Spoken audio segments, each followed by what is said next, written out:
ನಿನ್ನೆ ವಿಧಾನಸೌಧಕ್ಕೆ ಎಲಿವೇಟರ್ ನಲ್ಲಿ ಹೋದಾಗ ಅಲ್ಲಿ ಎಲ್ಲ ದೇವರುಗಳು ಫೋಟೋಗಳು ಹಾಕೊಂಡು ಎಲ್ಲ ಒಂದು ಹಾರ ಹಾಕಿ. ಓಕೆ. ಪೊಲೀಸ್ ಸ್ಟೇಷನ್ಗೆ ಹೋದ್ರೆ, ಎಲಿಮೆಂಟರಿ ಗವರ್ಮೆಂಟ್ ಸ್ಕೂಲ್ಗೆ ಹೋದ್ರೆ ಬೇರೆ ಬೇರೆ ಸರಸ್ವತಿ ದೇವರುಗಳು ಹಾಕ್ತಾರೆ. ಓಕೆ.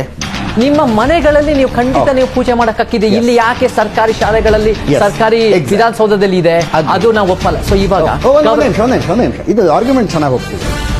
ಹಂಗಿದ್ದ ಮೇಲೆ ದೇವಸ್ಥಾನಗಳನ್ನು ನಡೆಸೋದು ಸರ್ಕಾರದ ಕೆಲಸ ಅಲ್ಲ, ದೇವಸ್ಥಾನದ ಆಸ್ತಿಗಳ ಮೇಲೆ ಕಣ್ಣು ಹಾಕೋದು ಸರ್ಕಾರದ ಕೆಲಸ ಅಲ್ಲ. 40,000 ದೇವಸ್ಥಾನಗಳನ್ನು ಸರ್ಕಾರದ ಆಸ್ತಿಗಳು ಗೌರ್ಮೆಂಟ್ ತಗೊಂಡಿದೆ ಅಂತ ತಮಿಳುನಾಡಿನಲ್ಲಿ ಹೋರಾಟ ನಡೀತಿದೆ. ದೇವಸ್ಥಾನ ದುಡ್ಡು ದೇವಸ್ಥಾನಕ್ಕೆ ಬಿಟ್ಬಿಡಿ, ದೇವಸ್ಥಾನ ಜಮೀನು ದೇವಸ್ಥಾನಕ್ಕೆ ಬಿಡಿ. ದೇವಸ್ಥಾನದ ಆಡಳಿತಕ್ಕೆ ನೀವು ಇನ್ಯಾರನ್ನ ಕರ್ಕೊಂಡು ಬಂದು CEO ಮಾಡಿ ಅಲ್ಲಿ ಬಿದ್ದಂತ ಹುಂಡಿ ಕಾಸ್ನಲ್ಲಿ ನೀವು ಪೊಲೀಸರಿಗೆ ಸಂಬಳ ಕೊಡ್ತೀವಿ, ಆದರೆ ಪೊಲೀಸ್ ಸ್ಟೇಷನ್ನಲ್ಲಿ ಫೋಟೋ ಇರಬಾರ್ದು. ಈ ಆರ್ಗ್ಯುಮೆಂಟ್ ಯಾಕಿದೆ? ಡಬಲ್ ಸ್ಟ್ಯಾಂಡರ್ಡ್ ಅಲ್ಲ ಇದು? ಗವರ್ನಮೆಂಟ್ ಆಫೀಸ್ಗಳಲ್ಲಿ ದೇವರ ಫೋಟೋಗಳಿಗೆ ಜಾಗ ಇಲ್ಲ ಅಂದ್ರೆ ದೇವಸ್ಥಾನಗಳಲ್ಲಿ ಗೌರ್ಮೆಂಟ್ಗೆ ಜಾಗ ಇಲ್ಲ. ಒಪ್ಕೊಳ್ತೀರಾ ಈ ಆರ್ಗ್ಯುಮೆಂಟ್ ಅನ್ನ?